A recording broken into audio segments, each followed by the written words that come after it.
Bienvenue dans La Voix du Campus, le podcast des écoles supérieures des Pays de Loire qui vous embarque à la découverte des métiers, des défis et des opportunités du monde pro au travers de témoignages inspirants. Reprendre ses études à 26 ans, tout quitter pour repartir de zéro, c'est un choix que beaucoup envisagent mais que peu osent vraiment faire. Et quand en plus on se dirige vers un métier que tout le monde utilise sans vraiment le connaître, l'UX UI design, ça demande encore plus de conviction. Parce que derrière chaque application, chaque site, chaque bouton bien placé, il y a un travail invisible, celui de penser l'expérience, de comprendre les utilisateurs avant même de concevoir. Dans cet épisode, j'ai le plaisir d'accueillir Johanna, étudiante en deuxième année de MBA Lead UX UI Designer. Avec elle, on va se poser une vraie question. Se former à l'UX UI aujourd'hui, qu'est-ce que ça veut vraiment dire ? Et surtout, comment le design influence nos comportements au quotidien ? Est-ce que tu peux te présenter, Johanna, s'il te plaît ? Alors, je m'appelle Johanna, j'ai 28 ans et je suis en deuxième année de master MBA Lead UX UI Designer à Magistrale School à Angers. Est-ce que tu peux nous raconter un peu ton parcours avant cette réorientation ? Oui, alors avant de recommencer un master, j'ai déjà été diplômée d'un premier master en 2021. Et avant ça, j'ai fait une licence en LLCER anglais à la fac de Belle-Beille à Angers aussi. Et après ça, du coup, j'ai fait un master aménagement du territoire et développement des destinations à l'Estua à Saint-Serge à Angers aussi. Après ça, du coup, j'ai pas trouvé de travail directement quand j'ai été diplômée. À l'issue de ce diplôme, j'ai rien trouvé de suite. Du coup, entre septembre, donc j'ai fini mon premier master en septembre 2021 et en janvier 2022, j'ai une opportunité d'être professeure remplaçante dans un lycée professionnel dans le sud à Avignon. Et du coup, j'ai été prof de janvier à août 2022. Et après ça, du coup, j'ai travaillé en banque pendant 1 an et demi. Rien à voir, mais voilà, l'enchaînement un peu bizarre de ma vie. C'est fou. Et du coup, tu dis que tu avais déjà fait un bac+5. Donc, qu'est-ce qui t'a donné envie de tout reprendre ? Donc, j'imagine que c'est suite au fait que tu n'avais pas forcément trouvé de travail dans la branche. Mais du coup, pourquoi s'orienter vers l'UX UI ? En fait, ce qui s'est passé, c'est que quand j'étais dans la banque, j'ai reçu un mail de Pôle emploi qui faisait un partenariat où il y avait un crossover avec Google Coursera, donc un organisme de formation en ligne. Donc c'est Google qui organise ça et qui finance entre guillemets les formations. Enfin, c'est même eux du coup qui font les formations et qui les proposent. Et du coup, Pôle emploi, dans le mail, il disait que voilà, il y avait 4 métiers du digital qui proposaient de manière gratuite et l'UX design en faisait partie. Et la formation, c'était vraiment juste UX design. Et en fait, parmi donc les 4, j'ai regardé en détail les 4 formations qu'ils proposaient de manière gratuite. Il y avait de la data, il y avait tout ça. Et en fait, moi, c'était l'UX design qui me branchait le plus sur le moment. Et je me suis dit, pourquoi pas, je me suis inscrite et j'ai fait la formation en autonomie pendant que j'étais à la banque, en fait. Et c'est comme ça que je me suis dit, j'aimerais bien faire ce métier. Et j'avais été sélectionnée pour être bénévole aux Jeux Olympiques 2024. Du coup, pour préparer ça, en fait, j'étais bénévole en tant que Olympic Family Assistant.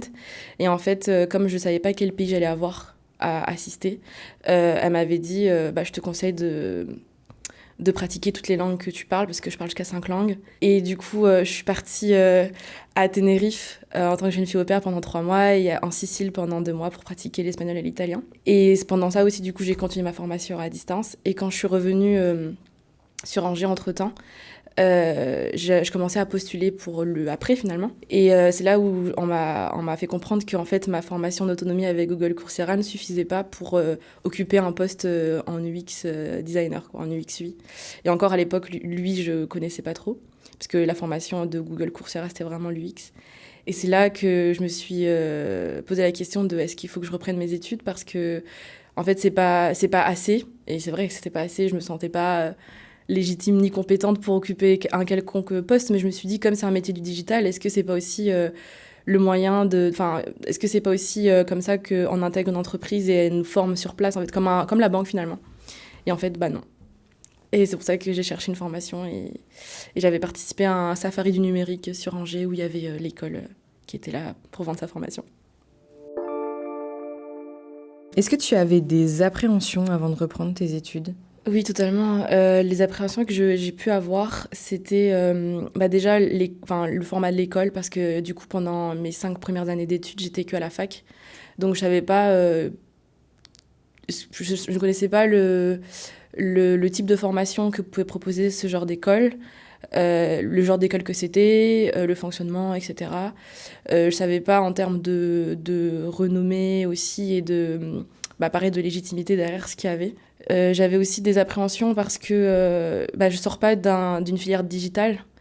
Donc, ça me paraissait accessible au départ. Et quand j'ai vu les plaquettes et quand j'ai commencé la formation et pendant la formation, je me suis vite rendu compte que déjà dans ma classe, j'étais la seule qui n'avait pas eu un background dans le digital. Donc tout ce qui était tech, dev, etc., j'ai dû me former toute seule au final pour rattraper un peu les lacunes que je pouvais avoir. Et pour moi, c'était vraiment une formation accessible à tous, quoi. Et je me souviens dans ma promo au départ, il y avait même une fille qui sortait de filière couture, qui était encore moins préparée que moi, parce que moi, j'avais une formation avec Google Coursera sur l'UX design, donc j'avais appris un peu à utiliser XD, Figma, je connaissais les principes du design thinking, etc. J'avais en tête la partie intégration front dev, mais pas au point de mes autres collègues qui, eux, avaient fait carrément tout leur parcours dans ça. Mais alors elle était encore plus larguée. Elle pensait qu'elle était juste là pour apprendre à faire un site web, quoi. Comme quoi, ça on pourra revoir après, quelles sont un peu les compétences qu'on a besoin, etc., dans ces métiers, pour se former, etc. Parce que tu parles aussi de Figma, Ouais. XD, peut-être que tout le monde ne connaît pas. Donc, Oui, en fait, aujourd'hui, on utilise majoritairement Figma pour les maquettes et même pour itérer, pour faire plein de choses. Figma, c'est hyper complet et c'est même hyper pratique pour même pour la passation du travail au développeur qui, lui, peut directement récupérer les codes quand les maquettes sont très bien faites. Mais oui, il y a des outils comme ça, des outils de base comme Figma qu'il faut maîtriser quand on est UI designer surtout. Les compétences, après, il faut surtout, je pense, avoir des compétences, des soft skills comme l'empathie, parce que du coup, l'utilisateur, il est quand même au centre de nos préoccupations à chaque fois qu'on réfléchit à un produit, une solution ou autre. L'empathie, se remettre en question, c'est de l'amélioration continue, l'UX UI.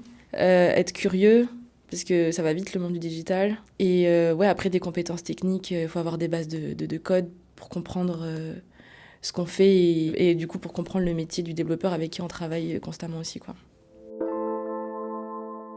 Quel a été ton plus gros défi au début, que ce soit en termes d'organisation, le fait de manquer parfois d'expérience aussi ou...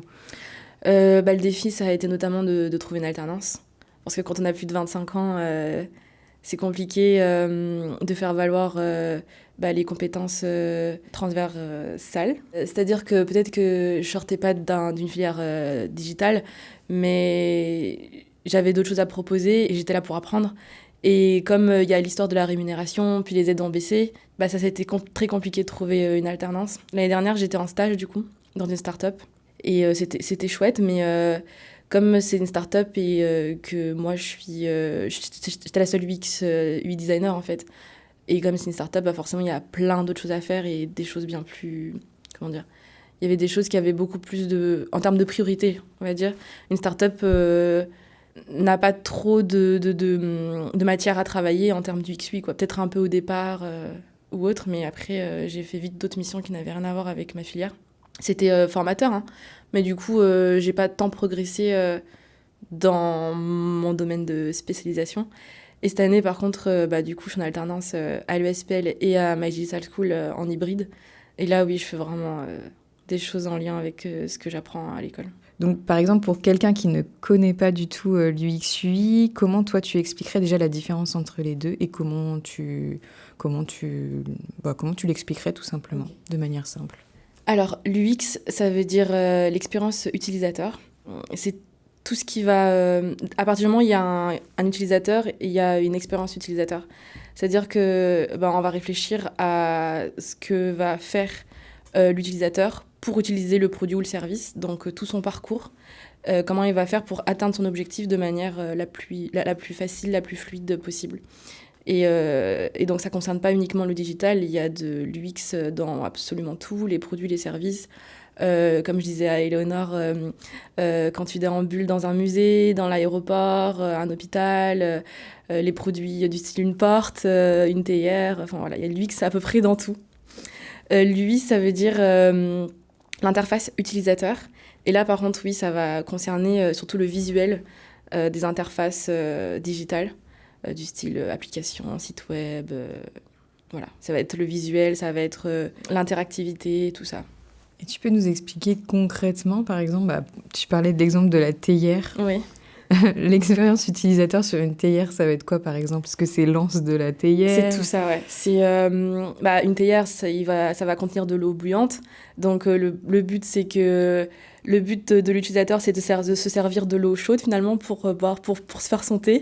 Donc, il ne faut pas qu'il se brûle. Donc, où est-ce qu'on va placer la anse? Quand il va le pencher, pour pas qu'il en mette partout, comment designer...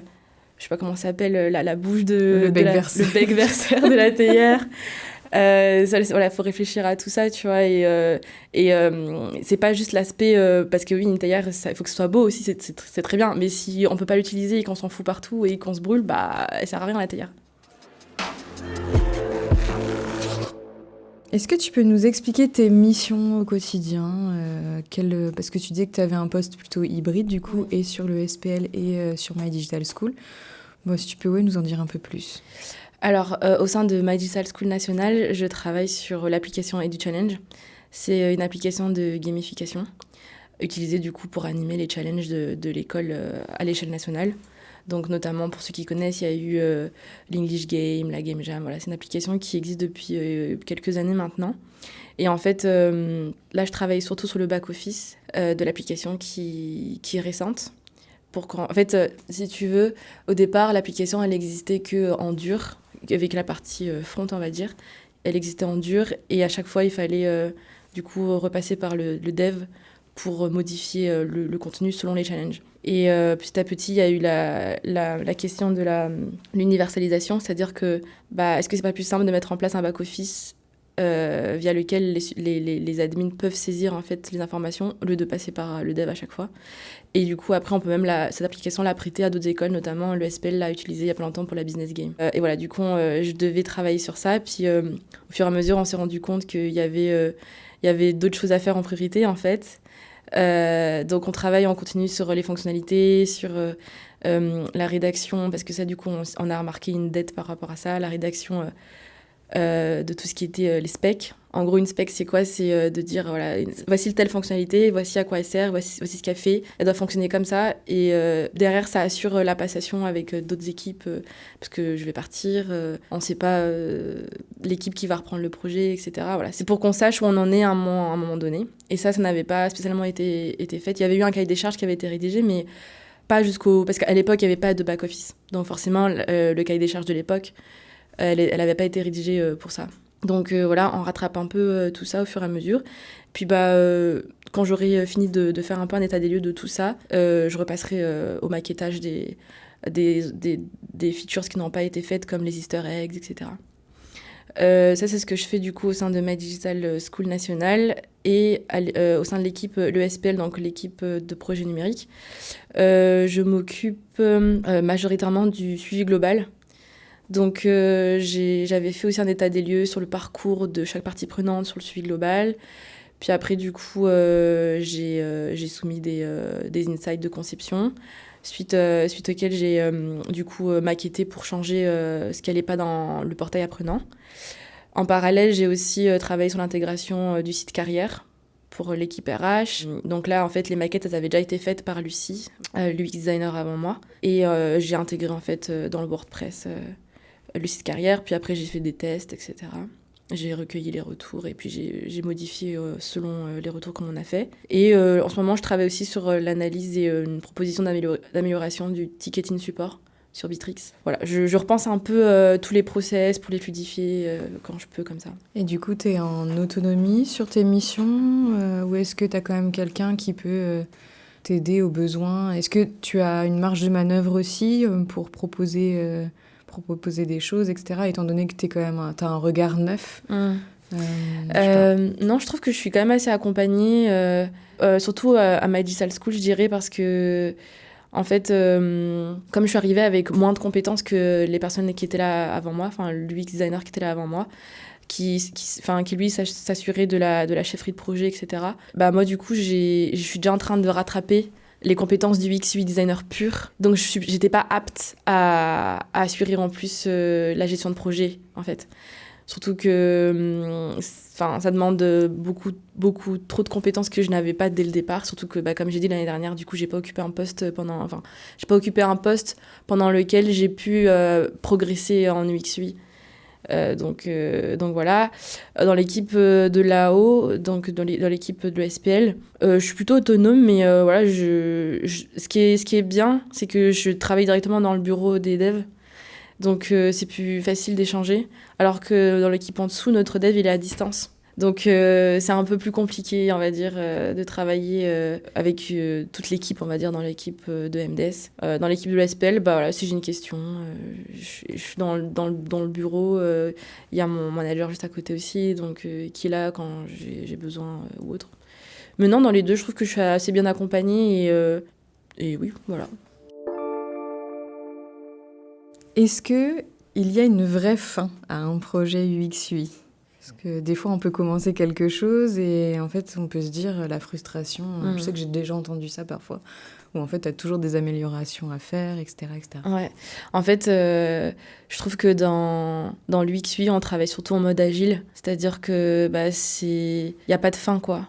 C'est un travail en continu. C'est-à-dire que une fois qu'on a itéré, qu'on est parti sur des insights et qu'on commence à concevoir les maquettes, qu'on le fait développer et qu'on le fait tester, forcément, il y a un moment donné, on va se rendre compte qu'on a raté un truc et du coup, on y revient, on améliore. Parce que comme nos utilisateurs, c'est des êtres humains qui, eux, évoluent, forcément, vu que c'est eux qui vont utiliser notre solution, la solution va être, elle aussi, amenée à évoluer en ce sens-là, quoi. Selon les besoins et les dysfonctionnements qu'on a constatés à travers justement les tests. Et, c'est pour ça qu'il faut toujours placer l'utilisateur au centre et qu'il faut faire des tests encore et encore. Et voilà. Donc finalement, la question suivante, comment tu sais qu'un design est prêt? Tu sais pas forcément. Tu le sais pas forcément, je pense pas. Tu fais tester et je pense qu'on peut se mettre aussi des KPI. On va jamais atteindre le 100% parce que, comme je viens de te dire, c'est impossible. Mais on va essayer de se rapprocher de ce qu'on estime être parfait. Tant que le produit il est utilisable, il est utile et agréable à utiliser pour l'utilisateur, on va le mettre à disposition. Et puis, on continuera de récolter les retours des utilisateurs. Et puis, il faut toujours remettre en question son travail, remettre en question le produit, le service. Et voilà. Et en termes de ressenti, du coup, est-ce que ça génère pas un peu de frustration ou le fait que finalement, tu aies l'impression que ce soit jamais totalement abouti? Ça peut être frustrant, mais je pense pas qu'il faut le voir comme ça. Je pense que, au contraire, ça n'a pas de fin. Donc, en fait, si ce projet, c'est ton bébé, du coup, tu peux le garder très longtemps comme ça. Et au contraire, tu peux voir l'évolution du produit, de la solution que tu proposes. Et au contraire, je pense que ça peut être hyper enrichissant. Parce que du coup, tu seras jamais amené à produire la même chose. Est-ce que tu penses que l'UX/UI est un métier encore mal compris aujourd'hui? Mal compris. Je pense que déjà, j'ai pas l'impression qu'il soit si connu que ça. Moi, quand j'en parle autour de moi, quand on me demande ce que je fais, je suis obligée de m'arrêter. Enfin, quand je leur dis, voilà, je fais de l'UX/UI, je suis UX/UI designer, ils me disent quoi? Qu'est-ce que c'est? Ils mélangent ça avec de la communication, du marketing. Ils pensent que, pareil, je suis web designer. Voilà, il y a une confusion, une méconnaissance, mais après à juste titre, parce que jusqu'à encore peu, on savait pas ce que c'était, et encore moins en France. Je trouve qu'on n'est pas le pays le plus avancé dans ce domaine-là il y a quelques années. Je pense que les pays comme les États-Unis ou le Canada, ou même quelques pays de l'Asie, sont beaucoup plus avancés sur le sujet. Tu disais que tu aimais un peu le relationnel. Comment tu le retrouves dans un métier qui est plutôt digital quand même, ce côté relationnel? Justement, c'est là où l'UX vient se mettre en place, c'est que comme c'est l'utilisateur à qui il faut qu'on pense, techniquement, on est censé du coup se rapprocher des utilisateurs pour ne serait-ce que mener des entretiens, mener des tests. Donc voilà, le relationnel, il passe par ça, apprendre à comprendre à qui on a affaire et qui va utiliser le produit ou le service. Donc il est là le relationnel. Il y a aussi le relationnel du coup avec les collègues, parce qu'on travaille avec une équipe du UX/UI. Généralement dans les grosses boîtes, il y a une équipe.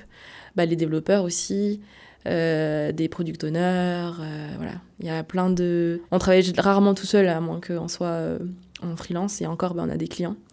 Mais c'est vrai que ça peut être frustrant parce que la grande majorité, du coup, c'est d'être devant son ordinateur, surtout quand c'est la phase de démaquettage. Voilà, ça peut être la partie un peu frustrante, c'est tu restes devant ton ordinateur des heures et ça peut des fois manquer, cette partie échanger avec autrui. Et quelles sont les contraintes du métier, que ce soit en termes d'accessibilité, côté légal, etc. Les contraintes du métier, c'est qu'il faut réussir à s'aligner aux objectifs de chaque métier. C'est-à-dire que moi, en tant que UX/UI, je vais penser à l'utilisateur. Moi, je vais concevoir une solution à but commercial derrière. Donc, il faut aussi que ça colle avec les objectifs de vente. Donc, il faut essayer de défendre une idée, mais en pensant que derrière, il y a un objectif et qu'il faut quand même faire vivre la boîte. Il y a aussi la partie tech. Le dev, il va pas passer des heures à développer un truc qui va servir à pas grand-chose, en termes de rentabilité ou même d'utilité derrière. Pas d'utilité, parce que du coup, je pensais à ça, mais...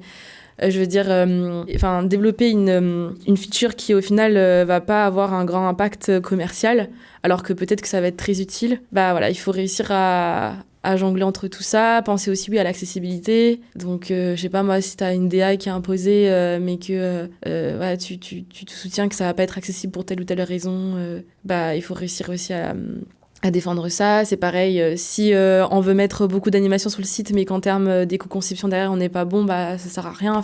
Il faut penser à plein de choses comme ça. Et oui, réussir à s'aligner aux intérêts de chaque métier qui vont se pencher sur le projet, en fait. Plus tard, comment tu te vois ? Est-ce que tu te verrais plus en freelance, plutôt en carrière en entreprise ? Est-ce que tu as une idée de ce que tu souhaiterais faire plus tard ? Je ne sais pas. Je ne sais pas ce que je voudrais faire. Je pense qu'à un moment donné, j'ai beaucoup pensé au freelancing. Aujourd'hui, je pense que je ne veux plus du tout ça. Je pense qu'au contraire, j'aimerais bien intégrer une grosse boîte pour acquérir un maximum d'expérience. Je ne suis même pas sûre de poursuivre dans le UX/UI, pour te dire la vérité.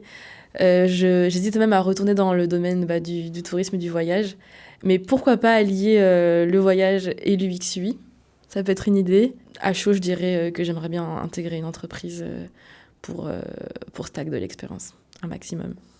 Et enfin, quel conseil tu donnerais à quelqu'un qui hésite à se lancer en UX/UI ou à reprendre ses études aussi après 25 ans, par exemple ? Pour moi, il n'y a pas d'âge pour reprendre ses études. Moi, j'adore apprendre. Si je pouvais rester sur les bancs de l'école toute ma vie, je le ferais.